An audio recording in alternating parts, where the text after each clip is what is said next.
ओम शांति।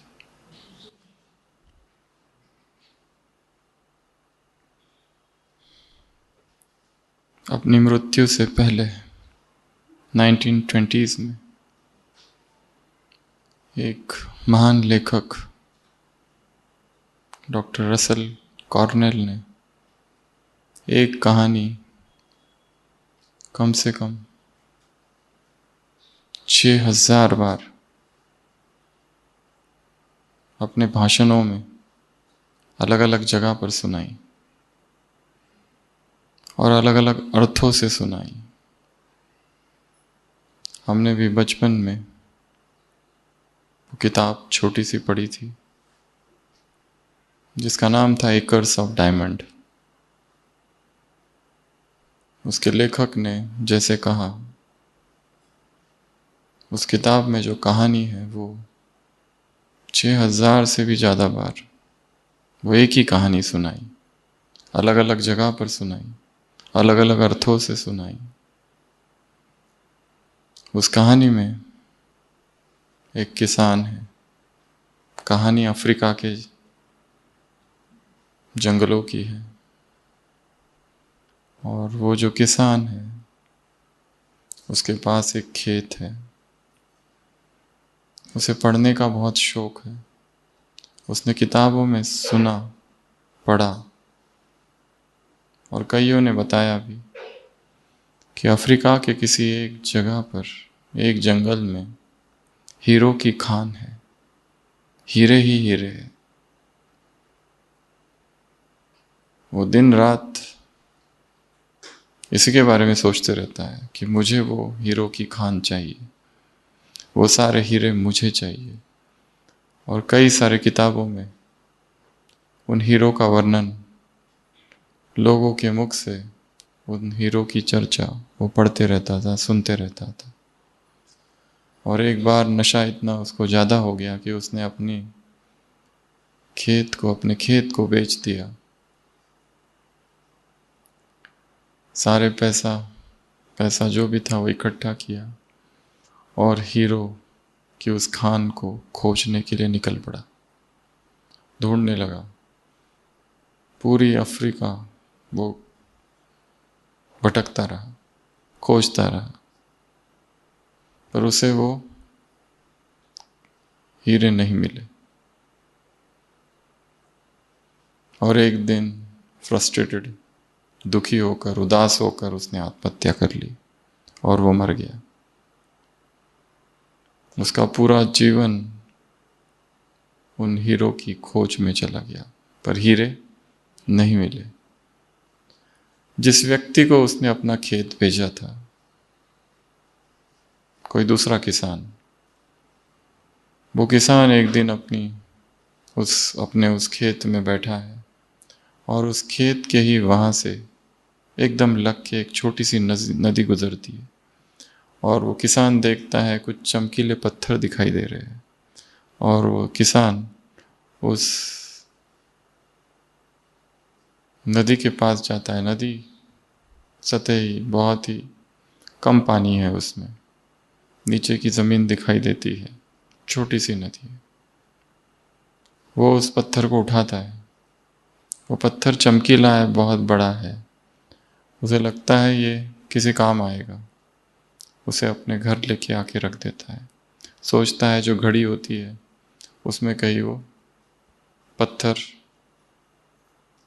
डाल देगा, शोपीस।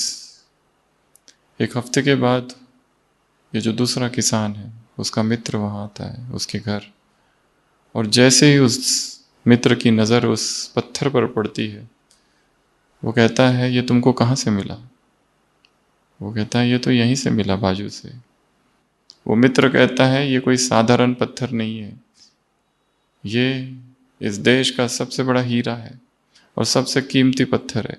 ये तुम्हें कहाँ से मिला? वो जगह मुझे दिखाओ। वो दोनों जाते हैं उस नदी के पास और उस नदी में ऐसे बहुत सारे पत्थर हैं और वो सभी पत्थर पत्थर नहीं बल्कि हीरे हैं। इन्हीं हीरो की खोज में वो जो पहला किसान था, ये उसी की नदी के पास था, वहीं उसका घर था, वहीं उसका खेत था और वो यहीं से निकलकर गया था, पर उसे पता ही नहीं था कि जहां वो रहता है वही वो एकर्स ऑफ डायमंड है। लेखक ने लिखा है, इस समय तुम जहां खड़े हो, जिस किसी घर में हो, जिस किसी जॉब कर रहे हो, जो कुछ कर रहे हो, वहीं पर हीरो की खान छिपी है, वहीं पर सारा खजाना छिपा हुआ है। The acres of diamond are right now under your feet. केवल हम अनभिज्ञ है। सारे खजाने तुम्हारे ही घर में हैं, सारे खजाने तुम्हारे ही पैरों के नीचे, और सारे खजाने तुम्हारी ही बैग में हैं। पर हम कहाँ ढूंढ रहे हैं? बाहर।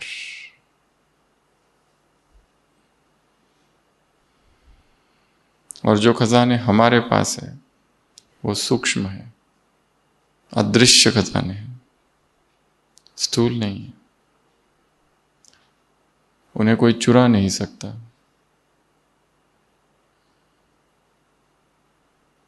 और इन खजानों के लिए कई सारी मुरलियों में बहुत सी चर्चा आती है। इन खजानों को इकट्ठा करो, इन खजानों का खाता बढ़ाओ, इन खजानों को जमा करो, इन खजानों को यूज करो, इन खजानों को जानो, इन खजानों के महत्व को जानो, इन खजाने के महत्व को इमर्ज करो। आज की मुरली क्या करो? इमर्ज।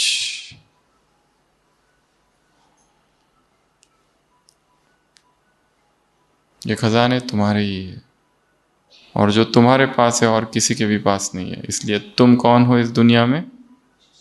The richest. कहां से खजाने मिले हैं तुमको? तीन बातें। किसके द्वारा मिले हैं? तीन बातें हैं। कौन सी? मिले कहां से? एक बाप से, दूसरा बाप की याद से, और तीसरा बाप के ज्ञान से। इन तीन चीजों की आधार से तुम्हें ये खजाने मिले हैं। बाप से मिले हैं, उसके ज्ञान से मिले हैं, और उसकी याद से। कौन से खजाने? ऐसे खजाने कि तुम एक कदम रखते हो और पदम जमा होता है। बाबा ने चैलेंज किया है। क्या चैलेंज है? जाओ जाके ढूंढो, संसार में ऐसा कोई है क्या? परंतु हमें ये जानना है कि ये खजाने हैं।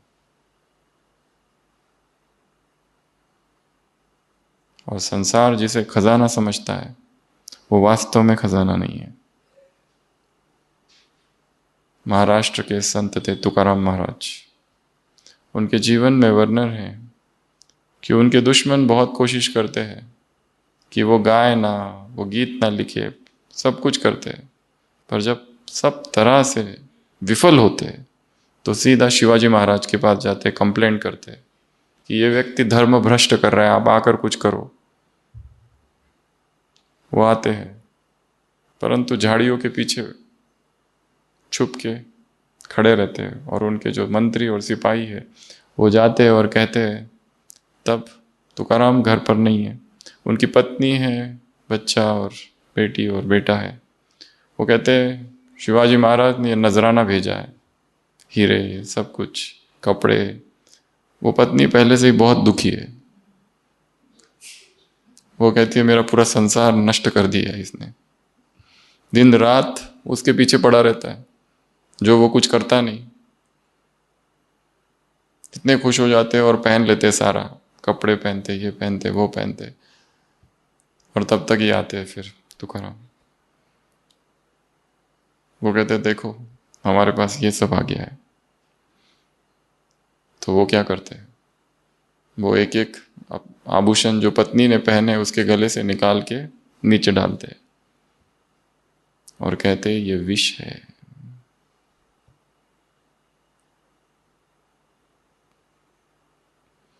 हमें इसकी कोई आवश्यकता नहीं है। ये गहनों की, इन वस्त्रों की, ये हमारे हैं ही नहीं। पत्नी कहती है कुछ नहीं होता, विष रहने दो, हम पिएंगे विष, शंकर के बाप बनेंगे, पर हमको चाहिए। वो कहता है मैं पीने थोड़ी दूंगा।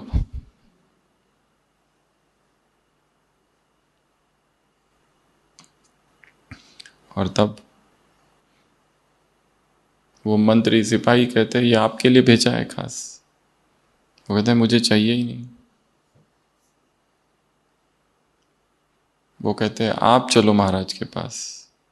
वो कहते हैं मैं भी क्यों आऊं, वो अच्छा राजा है पर उसके पास मुझे देने के लिए कुछ भी नहीं है, और जो मुझे चाहिए वो मेरे पास पहले से ही है, तो मैं क्यों जाऊं उसके पास।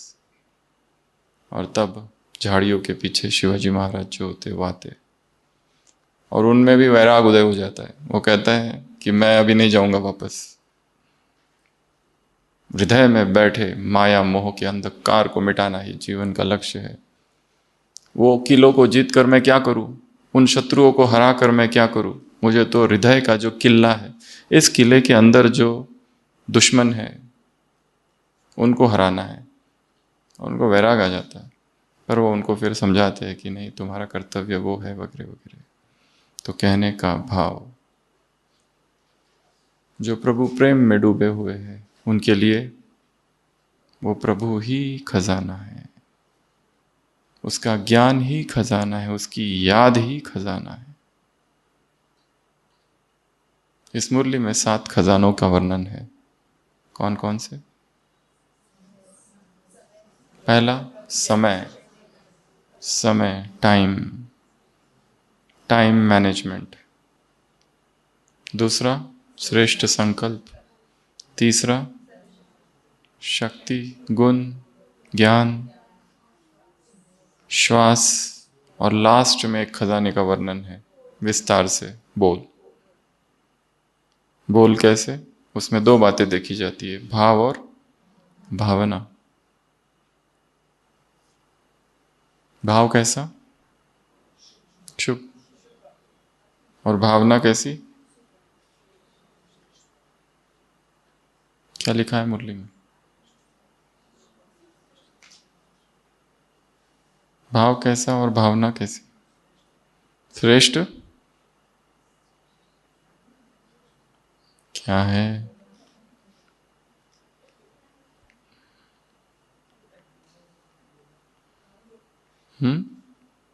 मिला कि नहीं मिला?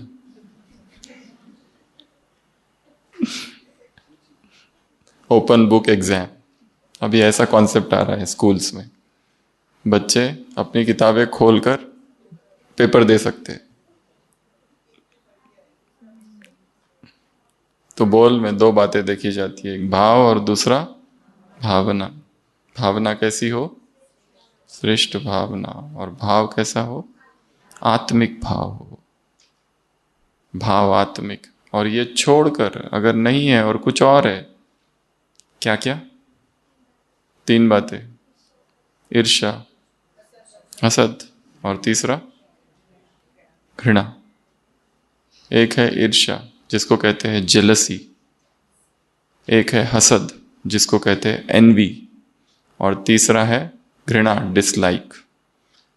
हसद और ईर्ष्या में क्या अंतर है? एनवी और जेलसी में क्या अंतर है?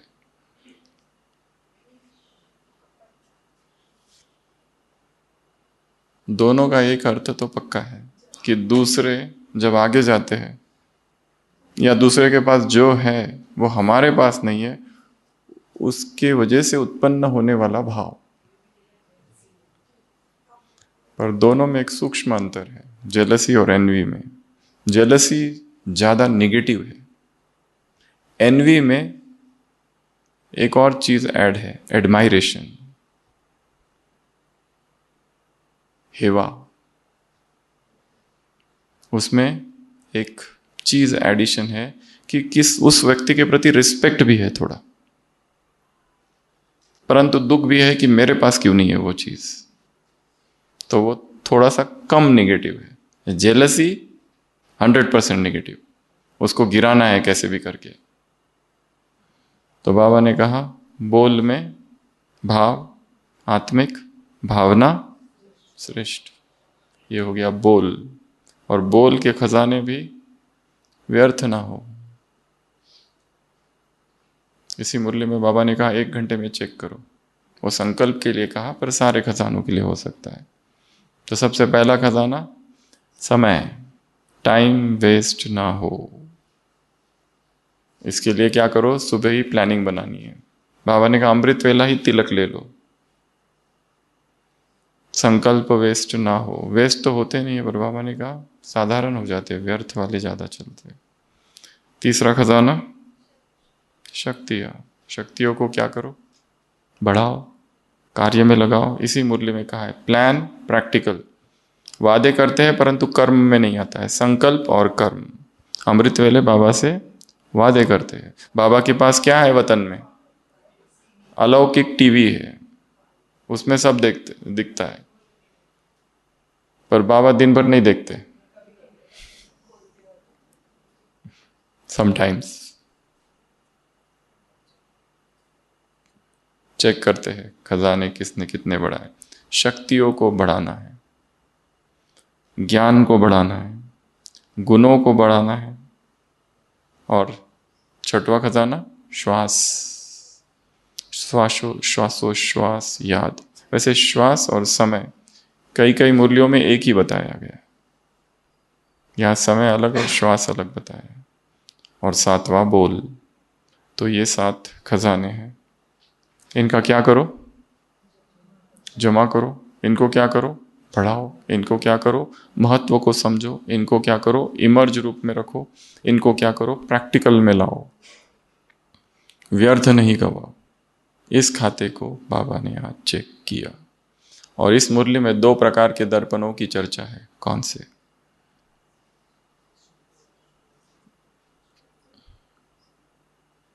कौन से 2 मिरर्स की चर्चा है? 2 मिरर्स, उसमें अपने आप को देखना है। और क्या देखना है? पहला दर्पण, पहला दर्पण ज्ञान का दर्पण। ज्ञान के दर्पण में क्या देखो, अपने तकदीर की तस्वीर। और संपूर्णता के दर्पण में क्या देखो, स्लोगन सूक्ष्म लगाओ। ये 2 दर्पण है। तो दर्पण में जब भी देखो तो देखो संपूर्णता की, संपूर्णता का दर्पण। ये मेरा संपूर्ण स्वरूप है और ये मैं हूं, इनमें क्या अंतर है? सूक्ष्म लगाओ, उसमें सूक्ष्म लगाओ, उसमें कोई लगाव नहीं है, इसमें ढेर सारे लगाव चिपके हुए हैं। ज्ञान के दर्पण में क्या देखो, तकदीर की तस्वीर।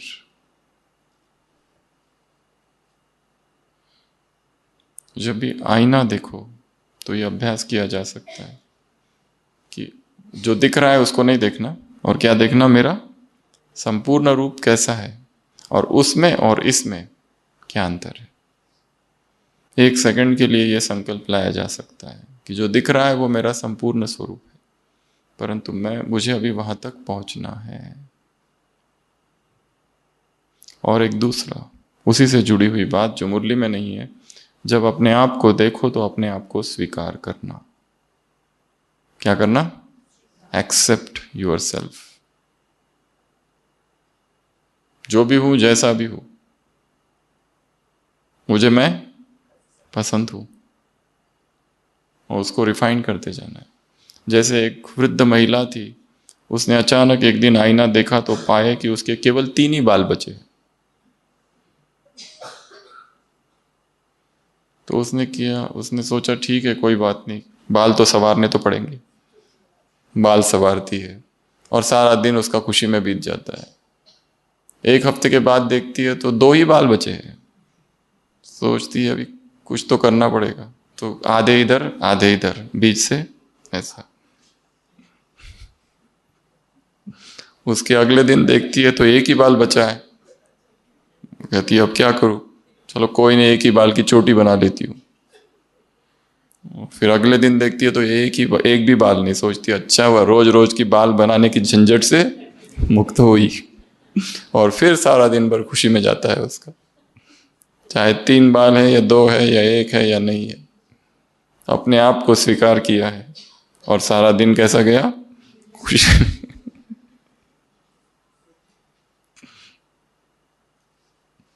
कुछ भी हो जाए खुशी नहीं जानी चाहिए। बाल गए तो गए। बालों की वजह से भी बहुत दुखी है लोग। तो 7 खजाने, क्या करना है, उनका चिंतन करना है, उनका मनन करना है, उसके बारे में प्लानिंग बनानी है। टाइम मैनेजमेंट प्लानिंग, मैं क्या करूं, कहाँ मेरा टाइम वेस्ट होता है, टाइम वेस्टर्स की लिस्ट, एनर्जी ड्रेनर्स की लिस्ट। और बाबा ने क्या कहा, जमा करने की 2 विधियां इस मुरली में चर्चा की है। कौन सी? एक तो 3 बिंदी लगाना, और दूसरी विधि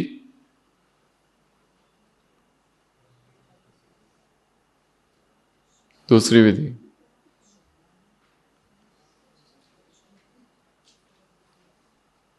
2 विधियां हैं। ये विधि है खजानों को जमा करने की। पहली, 3 बिंदी लगाना। कब लगाना? अमृत वेला। ये तिलक लगाओ कि मैं आत्मा हूं। समान की बिंदी, उसकी याद। और तीसरा, फुल स्टॉप, जो कुछ फालतू है उसको फुल स्टॉप। तो यह है विधि नंबर 1।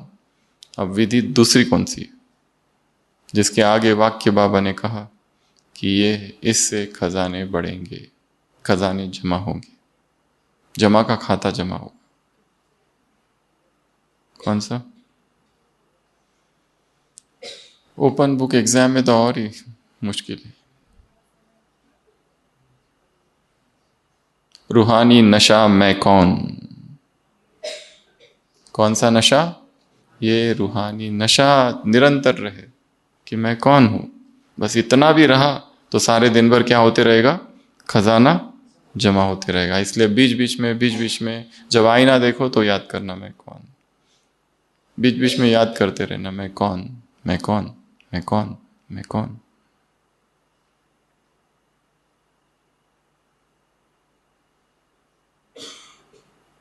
बुद्ध का एक शिष्य था, नाटा पुट्टा, ऐसा कुछ उसका नाम था। नाटा पुट्टा, हाँ यही था। वो पहले डांसर था, डांस करते हैं ना, नृत्य, नर्तक। और एक दिन ऐसे ही वो करतब दिखा रहा था, लोगों की भीड़ थी और बुद्ध के सन्यासी वहां से गुजरते हैं, उसे एकदम से आकर्षण होता है और वैराग जागता है और फिर वो भिक्षु बन जाता है, सन्यास ले लेता है, सब छोड़ देता है और अपनी साधना में लग जाता है। और कई वर्षों बाद एक बार भिक्षुओं का वो संग किसी गांव से गुजर रहा होता है, तो वहां पर कोई दूसरा नर्तक डांस कर रहा है। तो बाकी भिक्षु बोलते हैं उसे, do you still like dancing? क्या तुमको अभी भी वो डांस पसंद है, अभी भी डांस करने की इच्छा होती है? वो कहता है बिल्कुल नहीं। वो सारे भिक्षु जाते हैं बुद्ध के पास, कहते हैं ये ढोंग करता है, जरूर इसको पसंद होगा। बुद्ध कहते हैं कि नहीं, वो अरिहंत बन चुका है, उसके सारे मोह नष्ट हो चुके हैं।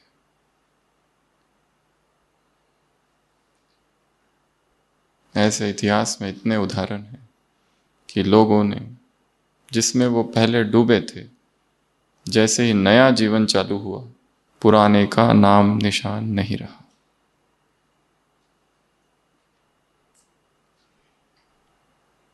तो 7 खजाने, उनको याद करना, उनका स्मरण करना, उनको इमर्ज रूप में रखना, उनको प्रैक्टिकल में लाना, ये सारे काम करने हैं। और विधि है मैं कौन, ये रूहानी नशा। और विधि कौन सी है? 3 बिंदी। जो हो गया वो हो गया, अब उसका क्या करें? उसका कुछ नहीं कर सकते।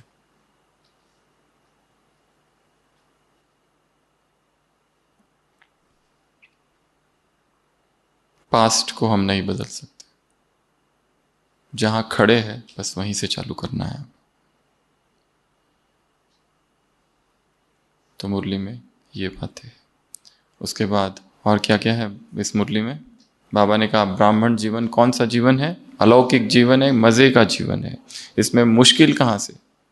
मौज का जीवन है। और मुश्किल को मिटाने की विधि क्या है? अगर मुश्किल अनुभव हो रहा है तो क्या करो? योग अग्नि याद करो। तुम कौन हो? तुम्हारा टाइटल क्या है? विश्व परिवर्तक। विश्व को परिवर्तन करते हो, परंतु अपनी मुश्किल को मिटा नहीं सकते। याद दिलाओ खुद को। और मुश्किल और बोझ किसकी वजह से है? तुम्हारी वजह से। अगर मेहनत लग रही है और मुश्किल लग रहा है और बहुत भारीपन है दिमाग में, तो जरूर कहीं ना कुछ गलती हो रही है, इतना पक्का है। क्योंकि ज्ञान क्या बनाता है? हल्का। परंतु ज्ञान का ही बोझ है तो कुछ तो गड़बड़ हो रही है।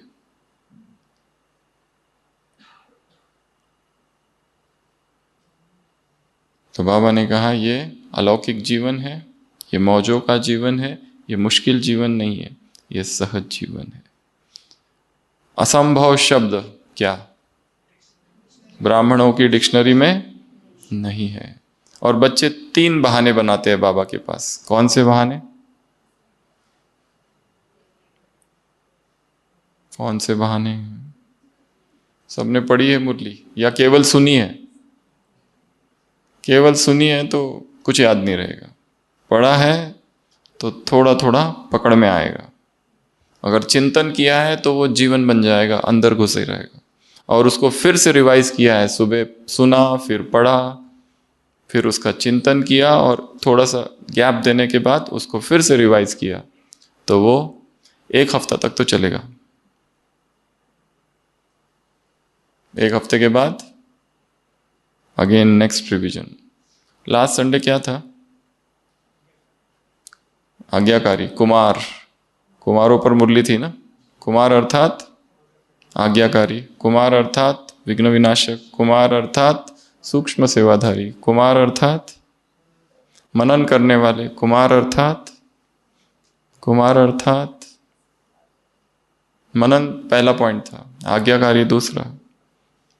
कुमार अर्थात डबल लाइट। कुमार अर्थात हल्का, वो डबल लाइट में आ गया। तो रिवाइज करते रहना है। और रिवाइज करने के लिए टाइम तभी मिलेगा जब व्यर्थ की चर्चाओं से मुक्त रहेंगे। फोन चैटिंग्स सबसे बड़ा टाइम वेस्टर है। मैसेज ही करते रहते हैं दिन रात। निमहांस इंस्टीट्यूट है साउथ में, वहां पे एक कन्या एडमिट हुई थी, उसको मैसेजिंग का एडिक्शन हो गया था। उसके लिए दिन भर मैसेजेस मैसेजेस मैसेजेस, वो छुड़ाने के लिए उसको एडमिट किया गया था। Chatting addiction. क्या भेजना है किसको? फोन। क्या बात करनी है? Time waste. और बाबा कहते हैं बहुत सहज है, और फिर हम कहते हैं मुश्किल है। और मुश्किल के 3 बहाने कौन से?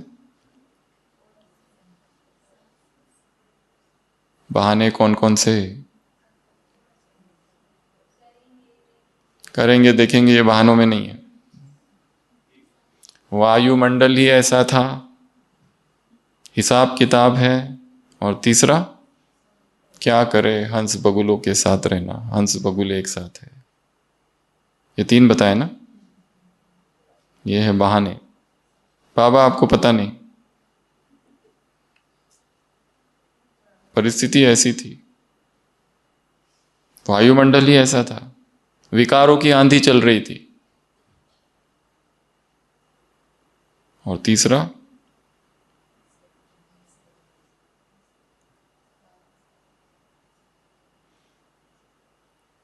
ऐसे शैतानी लोगों के साथ रहना पड़ता है, क्या बताऊं बाबा।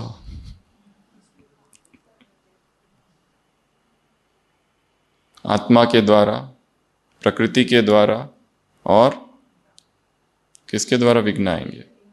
शरीर के द्वारा। व्याधि व्याधि व्याधि, क्या करो? व्याधि आ गई तो, बीमारी आ गई तो एक एक ऑप्शन है रोना। बुखार आया तो रोते हैं लोग, बहुत बुखार आ गया, रोना आता है, पूरे शरीर में दर्द हो रहा है, देखने वाला कोई नहीं है। एक ऑप्शन। ऑप्शन 2, बुखार है जो है होने दो, हम अपना चालू रखेंगे हिम्मत से, शक्ति से, और ज्यादा बीमार होते फिर। तीसरा, सोचते क्या क्या है मन में, हाय हाय हाय, मेरे पास ही क्यों आती है बीमारियां, मैं ही क्यों। क्या करो? कोई मेहमान अगर आए तो उसकी क्या करो? महिमा करो। तो महिमा करोगे तो वो जल्दी जाएगा या रहेगा? तो व्याधि की भी महिमा करो, वाह व्याधि वाह, आहा हा, क्या घुटनों में फर्स्ट क्लास दर्द हो रहा है, आहा हा हा, क्या कमर दर्द है, ऐसा सिर दर्द आज तक नहीं था।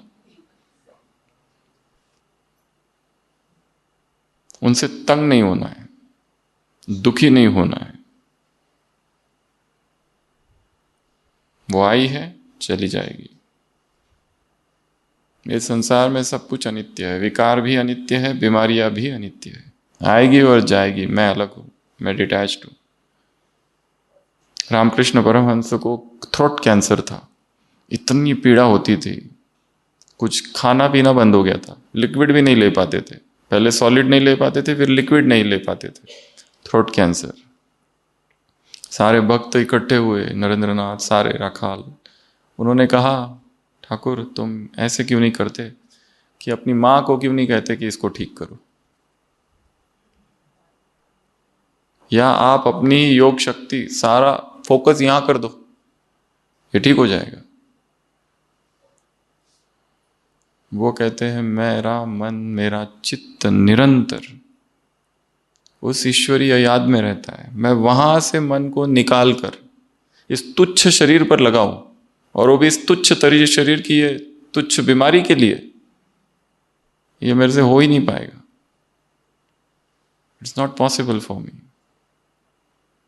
और ये शरीर तो क्या, आज ये बीमारी, कल दूसरी बीमारी, कल तीसरी बीमारी, कुछ ना कुछ तो होना ही है। एक से छूटे तो दूसरी गले आती है। How we react. अगर हो गई बीमारी, उसके बाद की स्थिति की बात कर रहे हैं, बीमारी हो गई, अब बीमारी होने के बाद में कितनी सारी रिएक्शंस होती है। कई लोग बहुत परेशान होते हैं, बहुत दुखी होते हैं, हॉस्पिटल में एडमिट होते हैं, उनकी हर एक के बारे में कंप्लेंट है।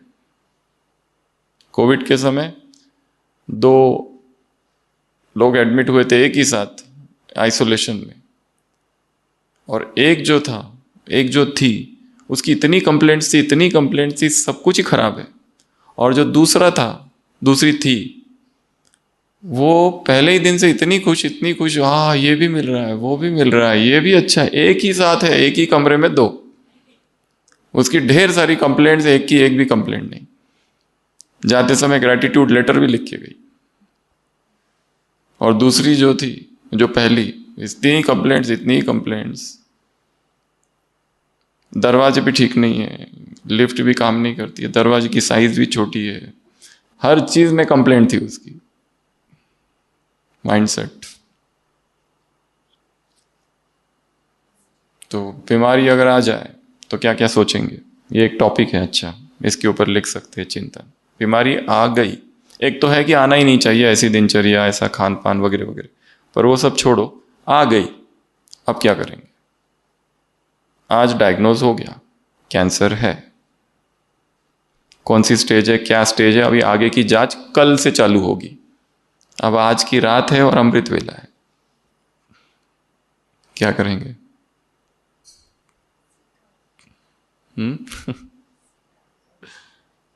अब है तो है, इसको पहले स्वीकार कर लो कि ये किसी जन्म का हिसाब है, या परीक्षा है, या पेपर है जो मुझे पास करना है। ये पूरी मुरली किस पर है?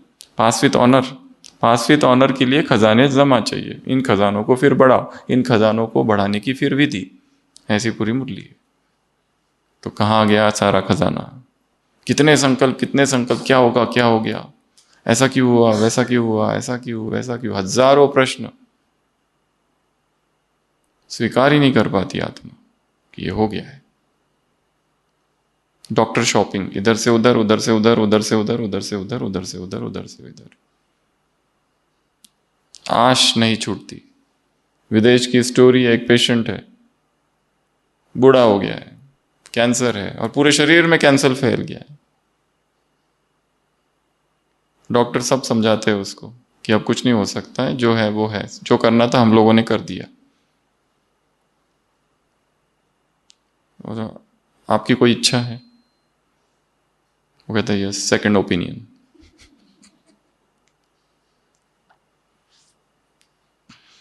जीवेशना।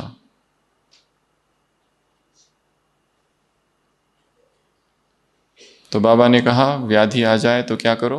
वाह वाह, वाह वाह के गीत गाओ। क्या क्या वाह वाह इस मुरली में? वाह मेरा भाग्य, वाह मैं, वाह बाबा, वाह परिवार, वाह मेरी तकदीर, वाह परिवार। अंदर से वाह वाह के क्या बजने चाहिए? गीत गाए निकलते रहने चाहिए। जो भी हो रहा है होने दो, पर हर बुराई में अच्छाई छिपी है। अकल्याण के पर्दे के पीछे कल्याण छुपा हुआ है। बाबा ने इसी मुरली में कहा तुम लोग कौन सा कोर्स कराते हो दूसरों को? पॉजिटिविटी का कोर्स। अब अपने आप को ये कोर्स कराओ। कहा है ना इस मुरली में, खुद को ही कोर्स कराओ पॉजिटिविटी का। वर्स्ट सिचुएशन है, 100% नेगेटिव सिचुएशन है, क्या इसमें भी कुछ पॉजिटिव हो सकता है?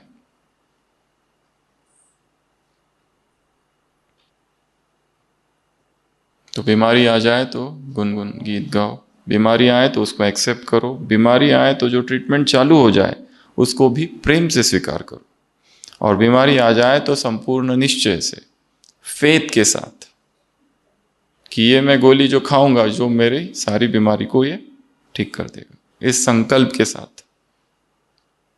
जो दे रहा है उस पर भी विश्वास। विश्वास ही नहीं होता है सबसे पहली बात, उसलिए ठीक भी नहीं होते, और जिनको विश्वास होता है वो फटाफट ठीक हो जाते हैं। जिनको विश्वास नहीं होता है वो डॉक्टर शॉपिंग उनकी चालू रहती है, इधर से उधर, उधर से उधर, उधर से उधर, उधर से उधर, इसको भी दिखा दो, उसको भी दिखा दो, इसको भी दिखा दो, उसको भी दिखा दो, भटकते रहते। तो ये थी व्याधि की बात। नेक्स्ट पॉइंट, और क्या है इस मुरली में?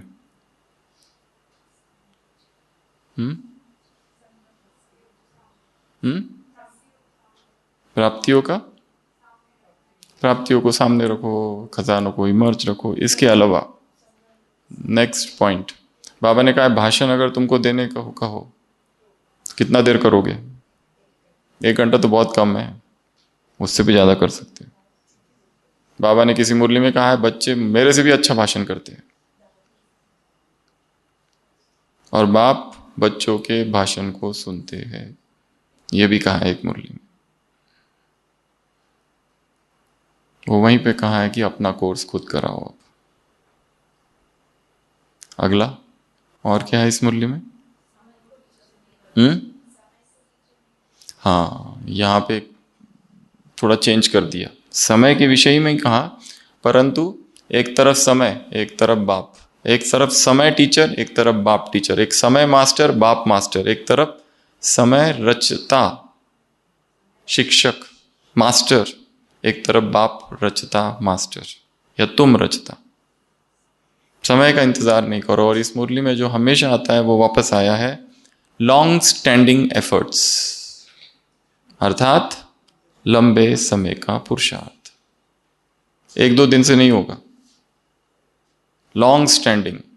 वो आदत बन जाए, वो एक क्या बन जाए, संस्कार। लोग आते हैं ना, जैसे जैसे हम लोग अमृत वेला करते हैं तो उसकी कभी गिनती करते हैं क्या? मेरे 50 अमृत वेले हो गए, 20 अमृत वेला हो गया, इसकी कोई गिनती है क्या? और हमसे कोई पूछने आए कि मुझे एक एग्जाम देनी है और मैंने सुना है मेडिटेशन एग्जामिनेशन में काम करता है, तो मुझे पास होना है, तो कितने दिन मेडिटेशन करूं? क्या उत्तर है? बाकी मुझे और कोई लेना देना नहीं तुमसे, तुम मुझे अपना राजयोग सिखा दो, मेरा लक्ष्य है एग्जाम पास करना है बस। तो क्या कहेंगे? ये वैसा ही है। ये ऐसा नहीं है कि यहां तो जीवन उसको बनाना है मेडिटेशन, उसकी कोई गिनती थोड़ी ना है। जब ज्ञान समझ में आ गया तो अपने आप आंख खुलेगी सुबह, अपने आप अंदर से कोई धिक्कारेगा, क्या कर रहे हो, सो रहे हो? सुबह का समय कितने सारे काम करने हैं, आत्मिक स्वरूप में स्थित होना है, चक्र लगाना है, विश्व की आत्माओं को सकाश देना है, बाबा से बातें करनी है, दृष्टि लेनी है, दृष्टि देनी है, प्लानिंग करनी है, बहुत सारी चीजें करनी है। अगर वो समय हमारा सोने में जा रहा है, या खाली 1 घंटा हम कर रहे हैं, 4 से पौने 5, 45 मिनट्स बस, तो क्या कहेंगे? आत्मिक स्वरूप में स्थित होने के लिए 15-20 मिनट लगते हैं, और हमारा अमृत वेले का अवधि केवल 1 घंटे की है, तो क्या कहेंगे? उसको धीरे धीरे क्या करना है, बढ़ाना है। 5 मिनट्स पीछे पीछे जाओ, तो अमृत वेला। तो बाबा ने क्या कहा, समय तुम्हारा इंतजार कर रहा है। अगर समय के आधार पर तुम चलोगे तो समय तुम्हारा टीचर होगा, फिर पद भी समय अनुसार मिलेगा। समय वैराग दिलाएगा। ऐसी ऐसी चीजें दिखने में आ रही है कि फिर वैराग आता है वो सब देखकर, परंतु ये सब बाद में होगा, पहले ही वैराग आ जाए, पहले ही मुझे नहीं चाहिए कुछ।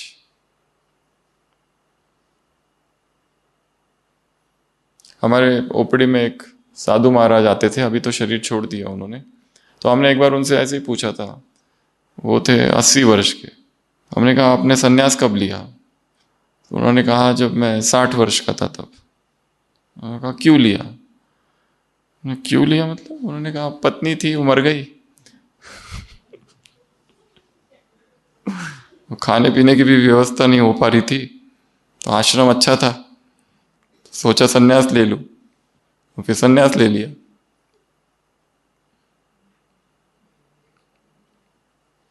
हमने कहा तुरंत लिया क्या? नहीं नहीं, उन्होंने कहा पहली पत्नी गई, फिर दूसरी शादी की, वो भी गई, उसके बाद फिर सन्यास लिया। एकदम वैराग उदय हो गया कि व्यर्थ है सब संसार।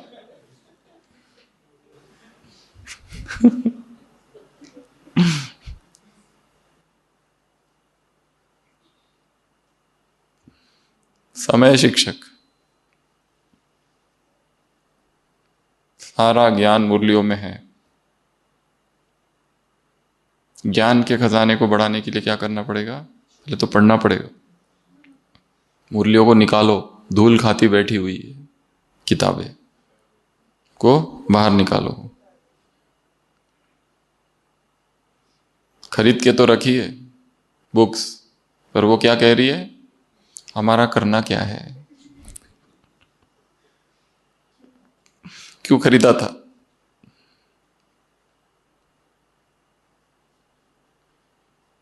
तो समय की बात है। और क्या है इस मुरली में? तुम कौन हो वरदान में? कोई वीआईपी होता है तो उसका बेटा अपने आप को क्या समझता है? वीआईपी। तुम भी कौन हो? जो ऊंचे ते ऊंचा बाप है उसकी संतान हो। तो तुम भी कैसे हो? उसके जैसे ही ऊंचे ते ऊंचे। ये नशा तुमको होना चाहिए। ऊंचे ते ऊंचा कार्य करने वाले, ऊंचे ते ऊंचा युग, ऊंचे ते ऊंचा बाप, सब महान। तो वरदान। और क्या है इस मुरली में?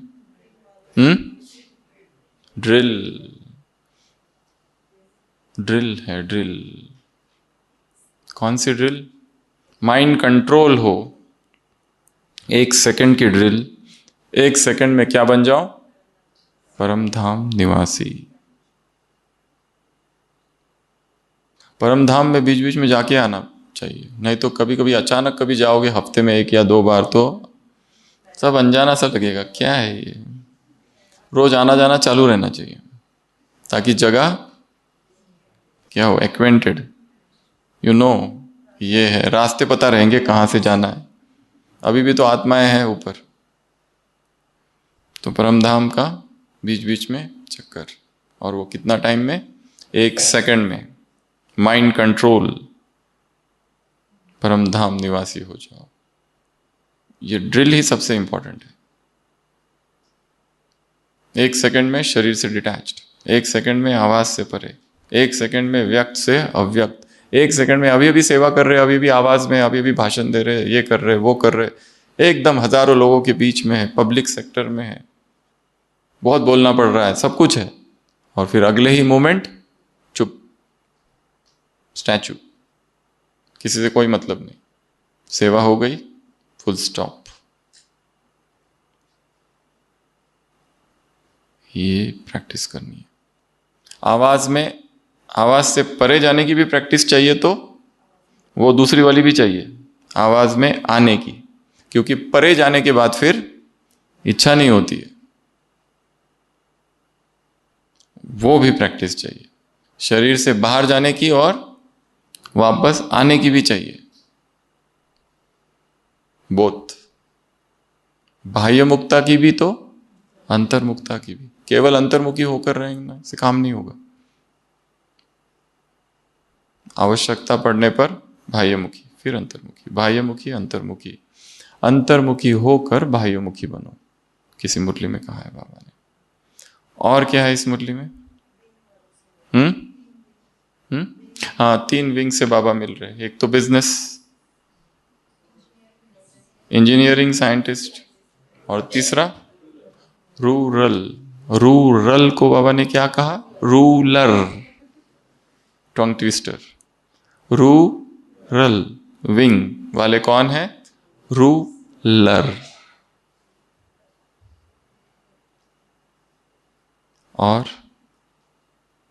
और क्या है इस मुरली में? प्लेन प्रैक्टिकल समान हो, संकल्प किया, कर्म, बोझ ना हो, सारा बोझ किसको दे दो? बाबा को दे दो। किसी शहर में पहली बार ट्रेन चालू हुई और एक गरीब व्यक्ति उस ट्रेन में चढ़ा, उसके पास सामान था, ट्रेन में चढ़ने के बाद भी सामान उसने सिर पर रखा,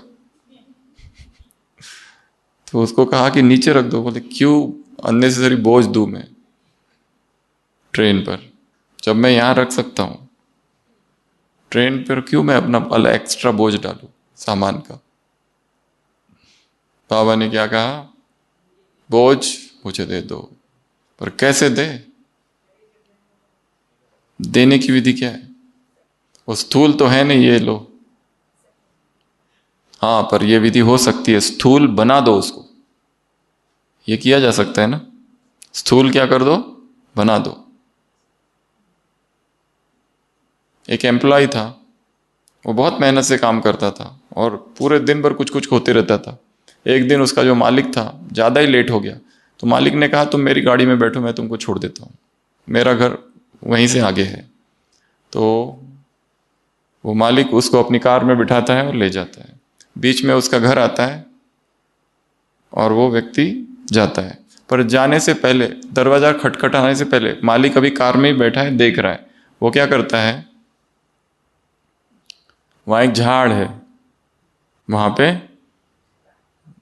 ऐसे कुछ निकालता है और टंगा देता है और फिर अंदर जाता है।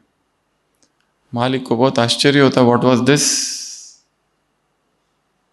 वो अंदर जाके पूछता है ये तुमने क्या लटकाया?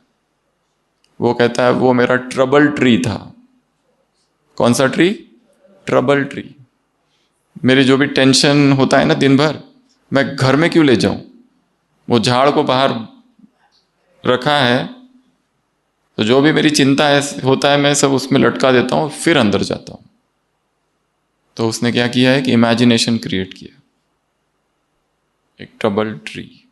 तो बोझ दे दो, इसके लिए भी क्या करना पड़ेगा, कोई इमेजिनेशन क्रिएट करना पड़ेगा। लिखो और उसको जला दो, देखा वो उसको, देखना है उसको जलते हुए। ऐसे कुछ भी छोटे छोटे एक्सपेरिमेंट्स कर सकते जो स्थूल होकर, ठीक है। तो एक तो बोझ की बात थी, एक तो वाह वाह की बात थी, एक तो समय की बात थी, खजानों की बात थी, सफल करने की बात थी, इमर्ज करने की बात थी, 3 बहानों की बात थी, और बिंदी क्वेश्चन, हाँ ये भी था, क्वेश्चन मार्क अगर लगाओगे तो गिरोगे, और बिंदी अगर लगाया तो आगे बढ़ोगे। क्वेश्चन मार्क्स, जीवन ही प्रश्न उत्तरों से भरा हुआ है, प्रश्न से भरा है, उत्तर नहीं। प्रश्न, ये ऐसा क्यों, ये वैसा क्यों, ये क्यों, ये वो क्यों, ये ऐसे क्यों, सब क्यों क्यों क्यों क्यों क्यों, मेरे साथ ये ऐसा क्यों होता है। बाबा ने कहा प्रश्न चिन्ह लगाया तो क्या होगा, गिरोगे।